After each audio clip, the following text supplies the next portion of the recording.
What is moral relativity or moral relativism? It is the idea that basically there is no such thing as objective morality, that there are no unbreakable truths, and that all things are conditional. Therefore, given certain conditions, there is to be no sacrifice of moral integrity if the circumstances permit such behavior. Killing somebody, for instance, is okay because they were a bad person and stole your wallet. It is acceptable because of the conditions.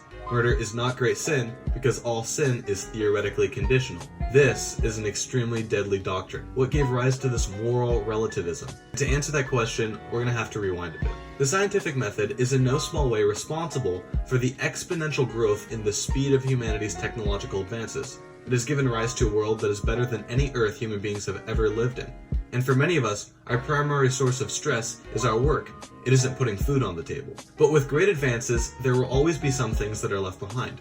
Our technology has far outpaced our psychological and moral understandings. Morality actually seems to have devolved over the past 150 or so years. Ever since Nietzsche's famous proclamation about the death of God, we have been swinging between authoritarian tendencies and nihilistic tendencies. Our whole cultural structure is shaking by the roots. We've forsaken our core values. We've forgotten what gave rise to the scientific method itself, the idea of Judeo-Christian ethics. What are Judeo-Christian ethics? Well, they're the basic fundamental principles laid out in both the Old and the New Testaments. The emphasis on truth, reason, and everything else that we take for granted are hard-won lessons that took tens of thousands of years to reveal. It is not merely quote-unquote the way people are. Ingrained deeply in our culture are the biblical stories. The European society of the 1500s gave rise to the early scientific method and great scientists in general, simply because such a way of thinking was a direct consequence of the concepts already embraced by the average European. And that way of thinking held truth as paramount above all other things. The scientific method is brilliant when it comes to mathematics, but not when it comes to morality. The way someone arrives at the belief that all morals are relative goes something like this. In science, all problems can be solved with certain preconditions. Given these conditions, X, the answer, can be reliably determined. The logical extension of this is that morality is conditional. Morals depend on certain variables, and the ethical integrity of any action depends entirely upon the given situation. On the surface, this would make sense, but upon closer inspection, this idea completely falls apart. Morals are not relative to any situation. True morality is concrete and immovable. True morality is not in reference to any state or situation. It is based only in the Judeo-Christian ethical structure. The same structure that gave rise to a court system that presumes the defendant innocent.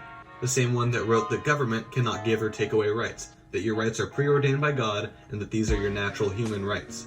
The same structure that gave rise to the idea that the individual, not the collective, is the most important part of society, and finally that government is subservient to the people, and not the other way around.